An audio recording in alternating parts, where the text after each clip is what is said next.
Happy Wednesday. We are live. Kellyinvegas here. Jeff Nadu, money shots. Megan's still not back. I mean, I don't know how long it takes one to pack up your entire house and move to Chicago with a couple of kids, but I'm sure it is quite the process for her, but I'll keep it afloat. Got Jeff here. Stephen Che, who normally does the show, already put out his parlay over at the Barstool Sportsbook. Make sure you guys go check that out for tonight's game. Jeff and I are going to break down the Celtics Heat game, and then we'll get into tomorrow's game as well. Jeff, thoughts on game one last night in Denver? Because I was so close to pulling the trigger on the Nuggets. We spoke about it with Steven on Monday. You already have a series bet, so I'm assuming you did not bet the game. I thought about laying the 5.5, moved to 6, and then it hit 6.5. I would have lost my mind.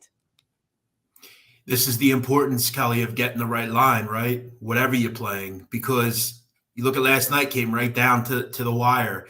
And, you got to give the Lakers some credit. They were getting, it didn't seem like Denver was missing. Did they miss in the first half? Didn't seem like they missed at all. It didn't seem like it. Now, granted, I was at a restaurant with some family members. I was the annoying one, kind of just keeping an eye on the game without any real action. Yeah, I didn't care that much, but you're right.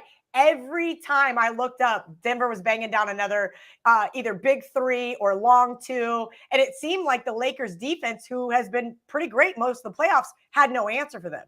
I'll tell you what, they did a great job, though, I thought, in the second half, particularly in the fourth quarter against Nikola Jokic, whether it was Rui or whoever. They did a good job. And I think there's a lot to build on for the Lakers as you head to game two. In the end, lose by, look, they were down 3 with like 2 minutes to go. They were right in the game. In fact, they were down 3 and had a shot at tying it, and they had missed a 3 ball. So you got to be ultimately, I think, pretty – you obviously don't want to lose, but it could have been way worse. I thought they have a lot to build on until game 2, but I didn't end up playing the game. It was definitely an interesting one to watch, particularly in the second half. I'll tell you, though, I don't need to tell anybody stuff they don't already know, but – man, Nikola Jokic, he just makes everything look so easy. If you're betting against him, he's a brutal person to bet against. He makes it look so effortless. That 3 ball fading away to end the quarter was wild. He is something. Do you think that there's something to that MVP snub? We could all argue that he should have probably been. Maybe he took it a little personal, but you're right. He is an absolute bully. And it is shocking what he's able to get away with. Obviously, big man. He is able to put that out there and to get those baskets that maybe other guys shouldn't be able to. But it's almost like the Lakers didn't have an answer for him. And frankly, nobody's really had an answer for him since he's been in the league. I haven't seen one defender that's really been able to shut him down on a consistent basis. No, and look, we'll see if Darvin Ham can find a way to slow him down. Again, like I said, they did a nice job in the fourth quarter against Nikola Jokic. That said, look, the MVP is all about the regular season. What we all malign Joel Embiid at this point. Even, people that are fans and stuff, people are sick and tired of his antics in the playoffs. However, he had a great regular season, in the end. Look, do I think it was neck and neck? Absolutely. You could have given it to either of them, and it would have been fine. But Jokic just turned into the best player in the NBA. We all know it. And they're going to go back to the drawing board. Again, though, there are things to build on for the Lakers. I will say, Kelly, you mentioned Megan at the top of the show. I'll tell you right now, it's only me. I'm moving myself. That's it. And I'm up to my ears with it. So I can only imagine what it is. I know. What happened? I saw that you gave away Biggie and Jordan in like 37 seconds on Twitter. Kelly, it's time to grow up eventually. I want to make my house look like a person in their, early to mid 30s lives there, as opposed to, a person that's in their 20s. And my new house is very chic. So, it's a good time to get rid of them. I'm going to make my office look a little bit more manly and a little bit more intellectual, if you will. Not that isn't intellectual, but yeah, look, she's moving kids and her husband. That's across the country, arguably. So I'm moving 10 minutes away. So I give her a lot of credit for doing that. I know it's a lot. I will say that. Let's get into tonight's game. Miami currently 8.5-point underdogs at the Barstool Sportsbook. Total 211.5. And I'm not going to lie, I am wanting to back the Heat here. Now, the Celtics, we've seen them so many times be absolutely dominant. And I think that that's what's in the back of my mind. That 112-88 win in Game 7, Jason Tatum had just a monstrous game. I think he put up a 50-burger. And Joel Embiid just didn't. And maybe that's part of why I made that MVP comment about Jokic. But this is kind of tough for me. Jimmy Butler is kind of cooled off just a little bit, not too crazy, but is he going to put up a 50 burger? And I think that's ultimately what the Heat need to be able to beat this Celtics team. And my concern here is, can the Heat go into Boston and win? We saw them go into Milwaukee and win. I just have a lot of questions here. And because we're down to 4 teams, we know the lines are really tight on these games. I ultimately stayed off last night, even though I leaned the Nuggets, and it worked out well for me.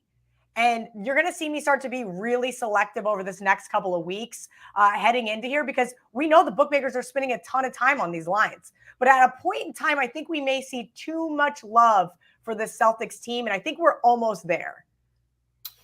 Yeah, well, look, I mean, obviously you have Miami, a little bit of an advantage here rest-wise. But I'll tell you what, whenever you get into the playoffs, all that sort of thing, you see a 6, 7, 8-point number, I'm going to always start to look at – I do want to look at little season-long trends. Boston's been a pretty good favorite, just be honest, even with rest advantage. I think they're 12-7 when having the rest advantage. So, they definitely kind of thrive in this kind of avenue. But, yeah, look, this series is a flip. I have it going 7.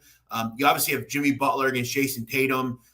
You look at some of these kids that have stepped up for Miami kind of out of nowhere. They kind of remind you a little bit of the Lakers, with the Max Struses, Gabe Vincents, people like that, guys that have kind of come on the last year or two. I thought this one was tough. I think game ones are tough. I think we always know that. As you said, the lines are always pretty good.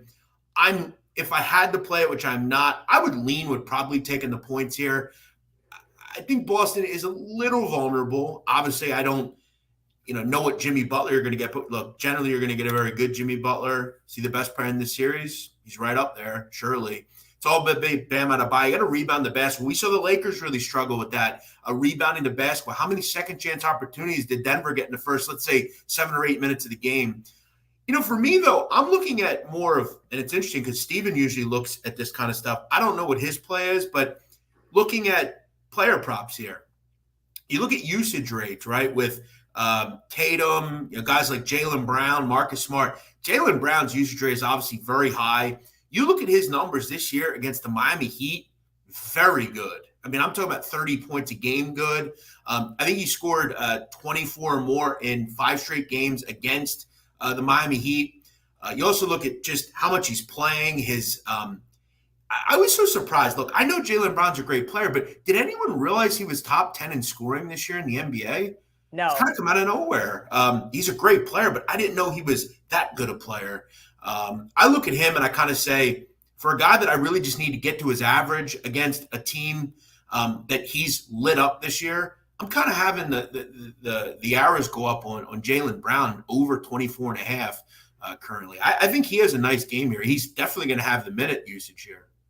Yeah, I think also Jaylen Brown being kind of more of the under the radar player because his name's not Jason Tatum or Jimmy Butler. I think those are the types of guys you're going to be paying a premium for. I just looked up on Twitter, Stephen Che, he's back to the well. He was on Marcus Smart over rebounds, I think 3 times in the last series. Don't quote me on that, but I believe that's how many times. But he's back to the well, over 3.5 rebounds, plus 104 at the Barstool Sportsbook. I'm going to look at this total just a little bit more, Jeff. Last night's total went flying over, was so easy. Congratulations to over bettors. And I'm kind of wondering if we're going to see something very similar tonight from the Celtics. You mentioned, or Celtics and Heat, you mentioned the rest factor, which is great for Miami. But sometimes that rust factor comes into play if you've had too long off. Boston, do they carry that momentum from game 7 to here tonight? We may see that. I will be tweeting it out if I end up on the over, but I'm kind of looking at that over 211.5 in regards to tonight's game. Jeff, series price before we move on to Lakers Denver. Was kind of shocked to see it this high. Currently, Barstool Sportsbook Boston's minus $5. Heat plus 370 to win the Eastern Conference. I don't know if I think that Boston really deserves to be a $5 favorite in this series. You just mentioned you think they're going to 7 games. If you think they're going to 7 games here, do you think it's worth a flyer on the plus 370? I mean, I think it's surely worth a flyer. I'm always interested in, getting kind of maybe grabbing 1.5 games here even, right? Like Okay. kind of taking it down. Like at worst, I think they could. Miami's clearly been undervalued. I think really the whole playoffs. I mean, I don't think a lot of They people. really have. Yeah, Still I mean, 14-1 to win the whole thing at the Barstool Sportsbook. They're getting no love. right. I don't understand it. Now, I would agree that they have been playing at a high rate. They've definitely superseded the general public's expectations. They were basically higher. They were almost 5-1 to beat the Bucks. And let's So also to beat the remember Bucks, beat the Knicks. they dispatched the Bucks 4-1. They then beat a Knicks team who had come on, had a lot of public support. I mean, kind of dispatched them pretty easily. I mean, at what point is this group going to get some respect? I mean, if you're going to give me a game and a half here, I don't hate that. Yeah, I think that's too high. I would put it more in Kelly, wouldn't you put this more in like the maybe high twos as opposed to 5? I mean, 2. I mean, 5. I would, if you asked me in the series versus the Knicks, right? Boston wins, Heat wins, name a series price. And we're just sitting on the couch having a beer, no computers, no bullshit. I'd have said Boston minus 350. Just as a friendly conversation. Right, so even in the 3s maybe, but 5? This is seems, a team in Boston that just beat a team in 7 games that they probably should have dispatched maybe a little earlier.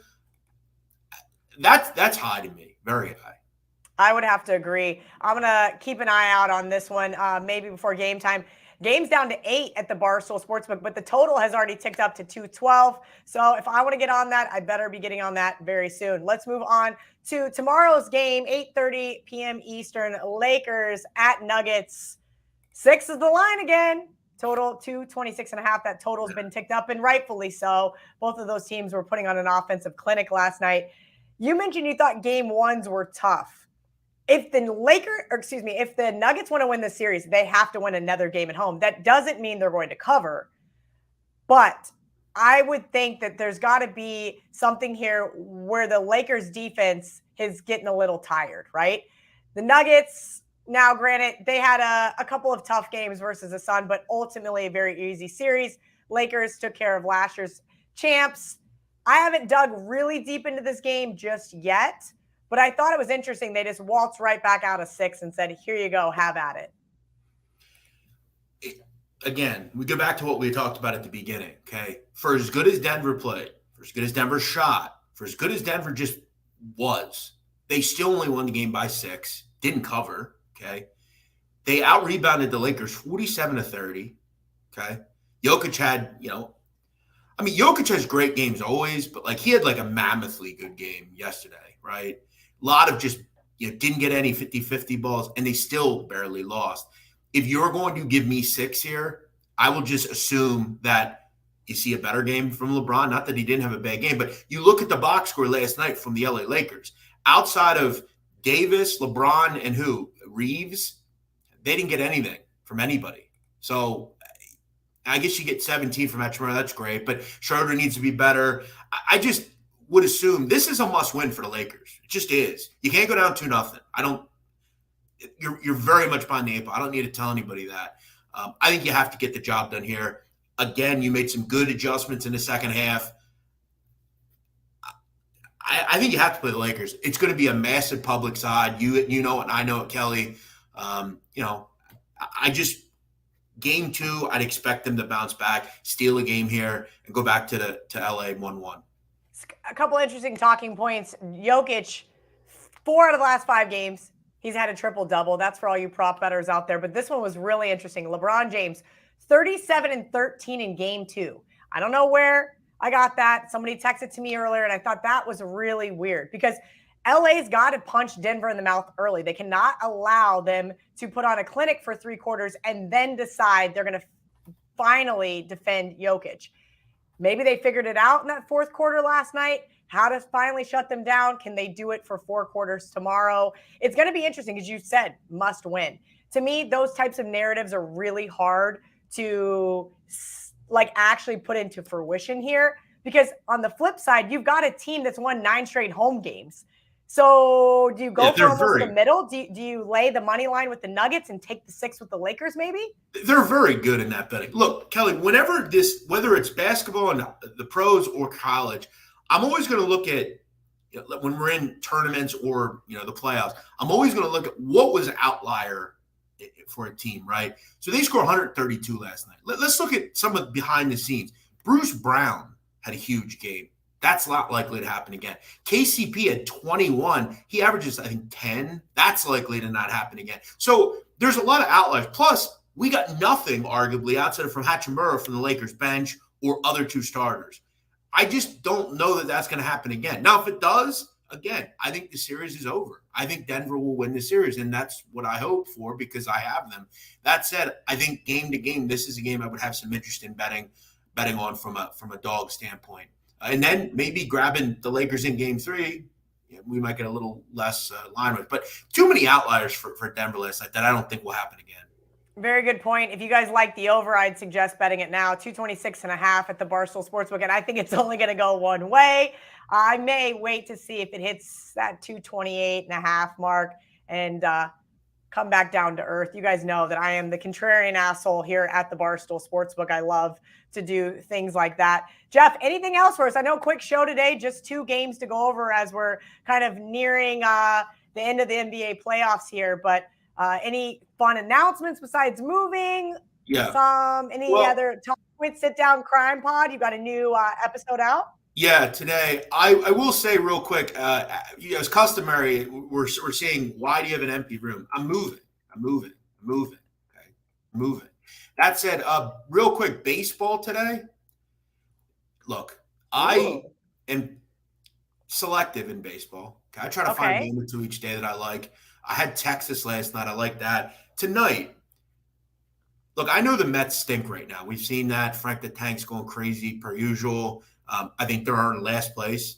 You never know with him when he says stuff because it's like he says they're in last place, but they're like in second place. But to him, they're in last place. That's the key factor. For him emotionally, it feels like last place. But you look at them today, right? As bad as they've been playing, they're a favorite against the best team in baseball, the Rays.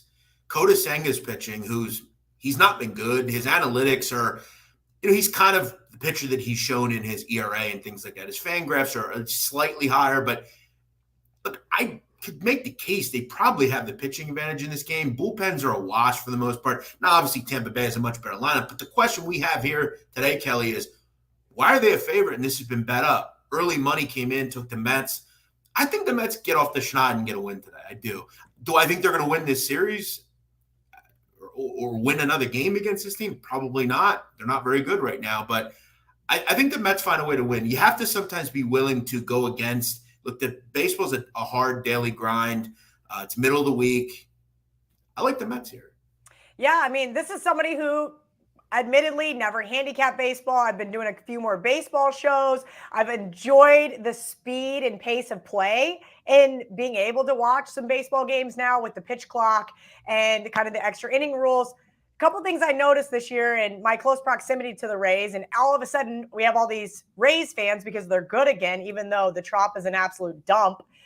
Rays have some bullpen issues, right? I've seen it a couple of games where you're going, all right, guys, like, you got to be able to keep it under wraps. That's nice. You have a nice early 4-1 lead, but when your bullpen gets blown up, that doesn't do you so much. And then on the flip side, the Mets have been really injured this year. And that's why I think Frank was kind of losing his mind early on. Pete Alonso finally gets a home run the other night. Maybe his bat can stay hot. I know it was pretty cold, and we were seeing rants from Frank about that. But I'm with you. This one stinks to the high heavens. It looks so fishy that I might have to join you on the Mets here, Jeff. Yeah, definitely an interesting spot. I will ask you, Kelly, real quick before we wrap it up. You and I, whenever we do show, we occasionally find these things to talk about. I'm trying to understand it, and I'm curious on this. I know it's happened twice now, and I think it's really kind of concerning as a young man that this keeps happening to the same person. He doesn't seem to learn. But I guess I'll ask from an employment standpoint, and I'm curious. JJ Redick's made the news today with a point that he had about John Morant. What did he actually do wrong? Like criminally wrong? Like what can he do? He didn't do anything criminally wrong. And I think that's the argument, Jeff. But my question to you is, right? So I have multiple weapons in my house, okay? If I take a photo with them or of them, I mean, Does anybody care?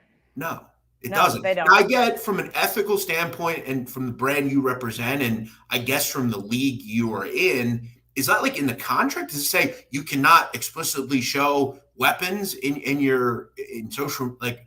As somebody who's looked at a lot of contracts, shockingly, I know like a lot of people probably just go to their agent, they just sign their contract and they don't pay attention. There's a lot of language written in so many of these to protect the employer Sure. so that you almost can get in trouble for like things that I would say are in a gray area, right? And I'm not a lawyer, so I'm not going to sit here and stand on some pulpit and act like I know what his contract explicitly states, but I'm guessing that's kind of what's going on. I didn't see JJ's comments. I have to kind of wonder with Ja if he doesn't need a mentor or an actual adult. I'm not saying Ja's not an adult by legal age, but I'm guessing he's been an all-star since he was 13 years old, and everybody has told him how great he is. And there's not a lot of people in his echo chamber saying, hey, Ja, this is a really bad idea.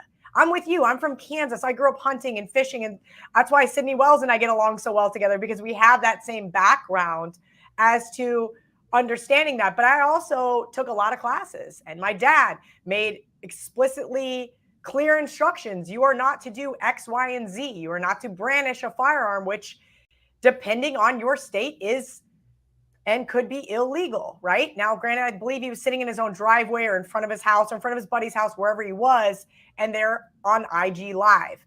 It is very difficult to say who gets to decide in the court of public opinion. Now, the strip club, a little bit different. You're in a public place with other people that if that firearm goes off, which Plaxico Burress can tell you that it might, that's another argument. I think that those two being close proximity to one another definitely hurt his case. With that, if that was the only instance that we saw with Ja and a firearm, I think it would have got brushed under the rug. But because it was not only his second, I believe it was his third or fourth instance, people are going to be less forgiving. But I would love to see a Charles Barkley or a Shaq or somebody call up Ja and be like, hey, Ja, if you need to talk to somebody, I'm not a role model, but here's what I'm going to tell you.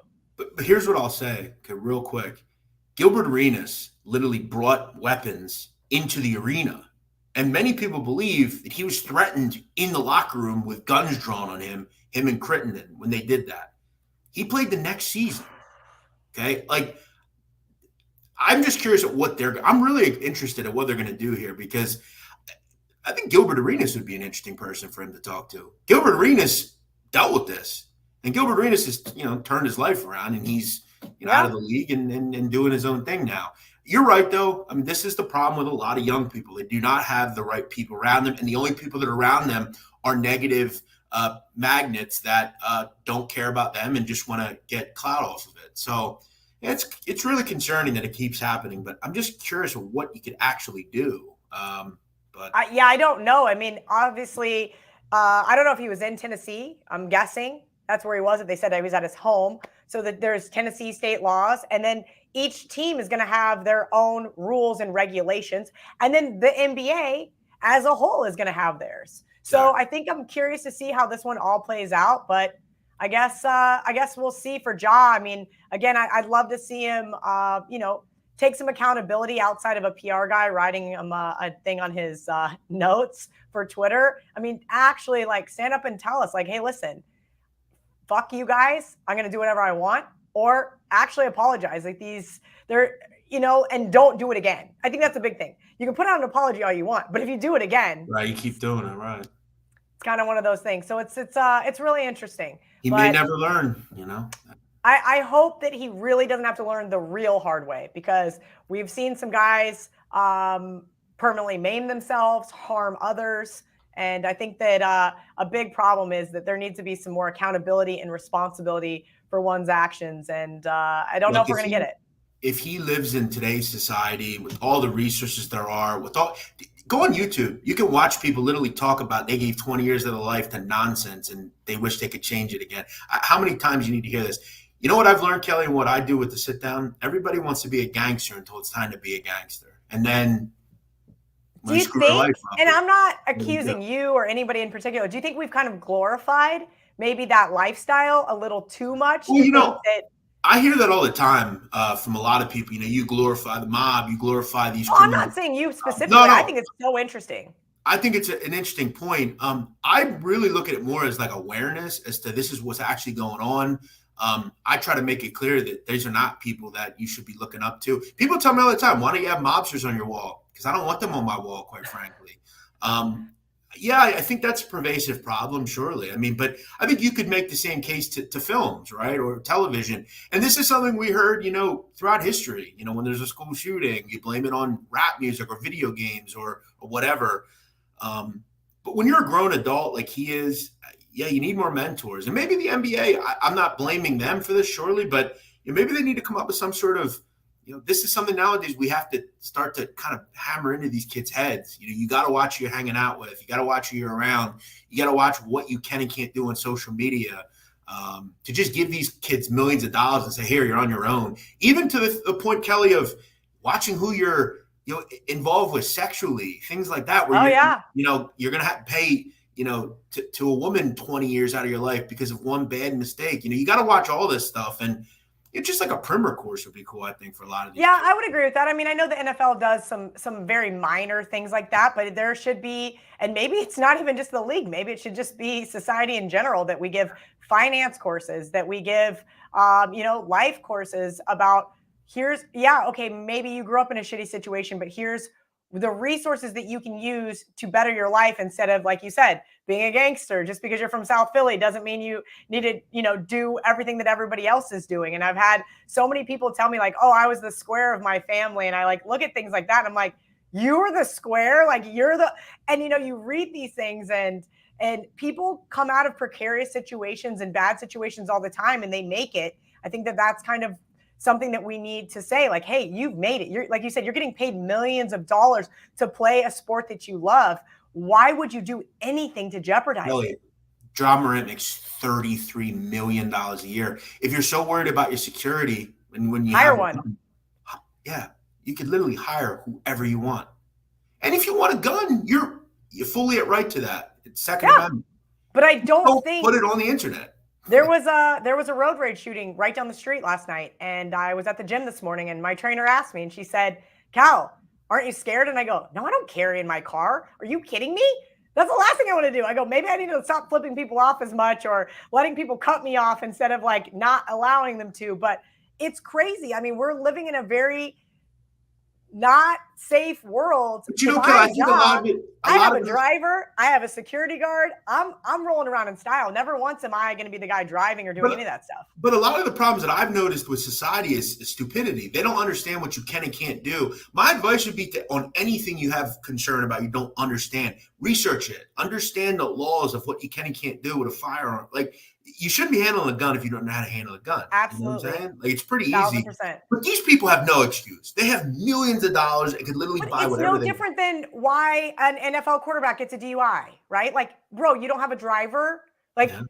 Every time I've made it a thing for years, every time I know I'm going to go out and have a couple drinks, I'm going to go meet my girlfriend from high school down on the beach here in a couple hours. I'm going to Uber, because you don't know. It may be one margarita. It could be four. These people literally have people that all you have to do is call them anytime. Look at Henry Ruggs. Prime example.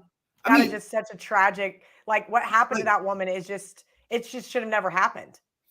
Yeah, but he's good at football, so he won't get much time, and he may even return to football at some point. There's no way. If the NFL lets him back into football, that would be the biggest slap in the face to her entire family. Yeah. I would I feel bad for the kid, Ja Morant. He needs to wake up soon. Well, we will be sending some good vibes his way. Jeff Nadu, at Jeff Nadu on Twitter. Make sure you guys are giving him a follow. I will be releasing something for tonight, guys. I haven't quite decided. I'm looking at the total in the Heat Celtics game, and now Jeff's got another wheel of mine spinning, and I might be looking at the series price as well. Thank you guys for hanging out with us on Money Shots. We'll be back Monday, and no, I don't know if Megan's going to be here for the comment section, but I will let her know that you guys all love her.